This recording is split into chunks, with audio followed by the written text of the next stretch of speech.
Ingat durasi, sebuah ungkapan yang pernah dikatakan kepada saya pada saat berceramah.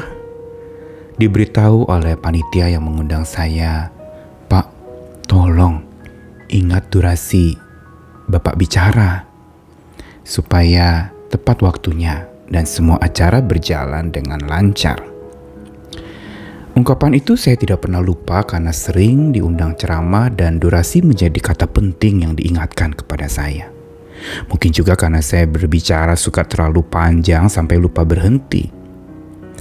Tetapi kata-kata ingat durasi ini kalau saya kenakan kepada kehidupan, saya juga harus sadar, saya juga harus memahami dan memikirkan secara serius bahwa durasi hidup saya, kalau acara bisa diprediksi dengan rundown yang ada, tetapi durasi hidup tidak ada yang bisa memprediksinya selain Sang Pemilik hidup. Karena itu, mengingat durasi itu berarti betul-betul kita secara serius menjalani durasi hidup yang masih dipercayakan itu, yang memang tidak tahu kapan berakhirnya karena memang tidak bisa diprediksi kapan selesainya, dengan bijak. Dan karena itu kita perlu belajar, dan sabda Tuhan hari ini mau mengingatkan kepada kita tentang ingat durasi hidup. Saya Nikolas Kurniawan kembali menemani di dalam sabda Tuhan hari ini dari Injil Yohanes pasal 9 ayat 1-5. Waktu Yesus sedang lewat, ia melihat seorang yang buta sejak lahirnya. Murid-muridnya bertanya kepadanya, "Rabi, siapakah yang berbuat dosa, orang ini sendiri atau orang tuanya, sehingga ia dilahirkan buta?" Jawab Yesus, "Bukan dia dan bukan juga orang tuanya, tetapi karena pekerjaan-pekerjaan Allah harus dinyatakan di dalam dia. Kita harus mengerjakan pekerjaan Dia yang mengutus aku selama masih siang. Akan datang malam di mana tidak ada seorang pun yang dapat bekerja. Selama aku di dalam dunia, akulah terang dunia."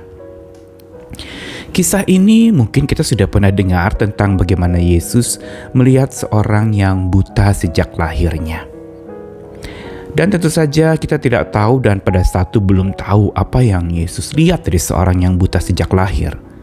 Tapi murid-muridnya berkomentar lebih dulu dengan bertanya, siapa yang berbuat dosa? Orang itu sendiri atau orang tuanya sampai-sampai ia terlahir buta? Dan jawaban Yesus sangat bijak, bahkan bukan sekedar menjawab pertanyaan dari para muridnya, tapi memberitahukan tentang filosofi hidup yang harusnya setiap orang memilikinya. Yesus mengatakan bukan dia dan bukan juga orang tuanya, tapi karena pekerjaan Allah harus dinyatakan di dalam dia. Dan dilanjutkan pula dengan perkataan kita harus mengerjakan pekerjaan Dia yang mengutus aku selama masih siang, karena akan datang malam di mana tidak ada seorang pun yang dapat bekerja.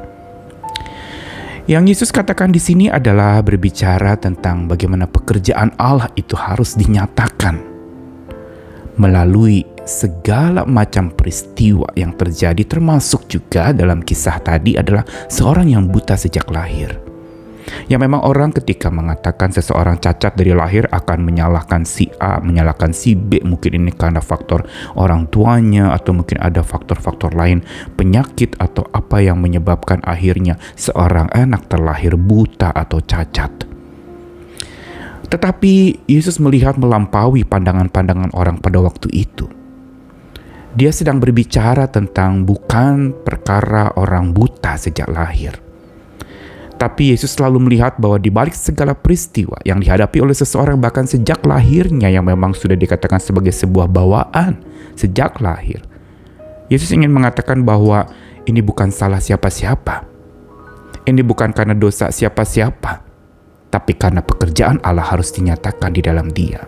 Yesus ingin mengatakan bahwa pekerjaan Allah harusnya memang dipandang lebih besar di balik segala macam pekerjaan manusia dan segala macam pergumulan manusia dan segala macam peristiwa yang dialami manusia.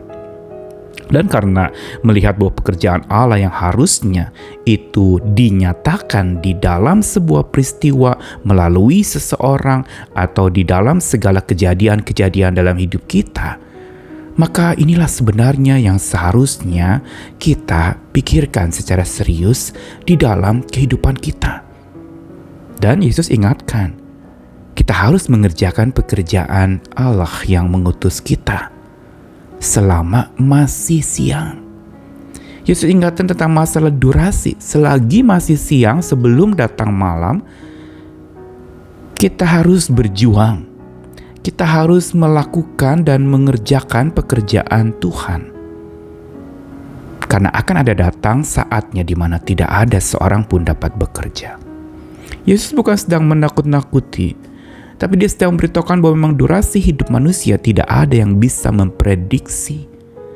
Karena itu manfaatkan selagi masih ada durasi.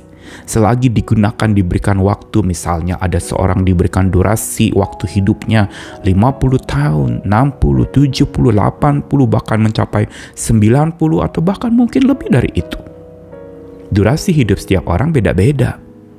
Karenanya memang tidak bisa diprediksi, dan bukan saja beda-beda, durasi hidup manusia itu juga ada di tangan Tuhan sang pemilik hidup. Kalau Tuhan katakan durasinya berhenti di sini atau berhenti waktu itu, kita tidak bisa menggugat dan membatalkannya karena itu kedaulatan dan keputusan Tuhan.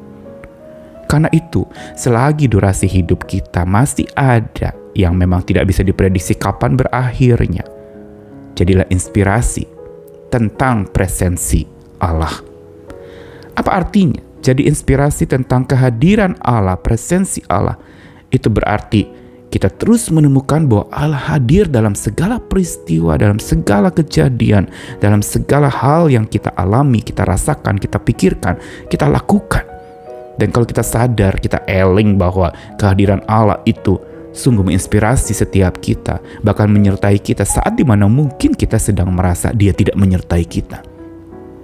Tapi kalau itu menjadi inspirasi tentang kehadiran Allah lewat semua yang kita alami, kejadian yang kita hadapi, malapetaka, musibah, bencana, dan semua yang kita hadapi, dan kita mendapatkan inspirasi tentang kehadiran Allah melalui itu semua, maka itulah sebenarnya yang harusnya dan patutnya kita isi di dalam masa durasi hidup yang Tuhan sediakan bagi kita.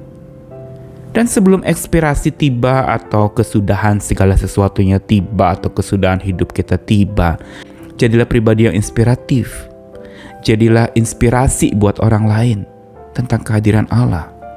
Bahwa dalam segala peristiwa Allah hadir bagi kita, bersama kita, untuk kita, menemani kita. Dia hadir karena Dia tidak mau membiarkan kita sendiri. Bukankah itu yang menjadi doa Yesus sebelum Dia mati di kayu salib? Dia mengatakan bahwa aku berdoa ya Bapa supaya di mana murid-muridku berada, aku bersama dengan mereka dan mereka bersama dengan aku. Perhatikan bagaimana kehadiran itu menjadi penting buat Yesus. Menjadi misi Dia untuk menghadirkan dirinya bersama-sama dengan para pengikutnya. Dan disitulah inspirasi tentang kehadirannya yang memberikan kekuatan untuk seseorang menjalani relasi, menjalani segala macam pergumulan di dunia ini yang memang tidak bisa diprediksi kapan selesainya atau bagaimana nanti ujungnya. Tapi memang sebelum inspirasi itu tiba, tetap jadi inspirator-inspirator bagi sesama kita. Memberi inspirasi tentang kehadiran Tuhan, tentang presensi Tuhan, dan membangun relasi dengan Tuhan. Itulah yang menjadi bekal kita. Sehingga saat durasi sudah selesai, saat ekspirasi atau akhir dari segala sesuatu itu selesai, kita sudah siap menghadap Sang Pencipta kita. Mari ingat durasi, tapi jadilah inspirasi tentang kehadiran Tuhan dalam hidupmu melalui segala peristiwa, melalui segala pergumulan. Dia selalu hadir. Allah hadir bagi kita. Allah hadir untuk kita. Allah hadir bersama dengan kita. Dan Allah hadir merangkul kita. Tuhan mengasihi kita sekalian. Amin.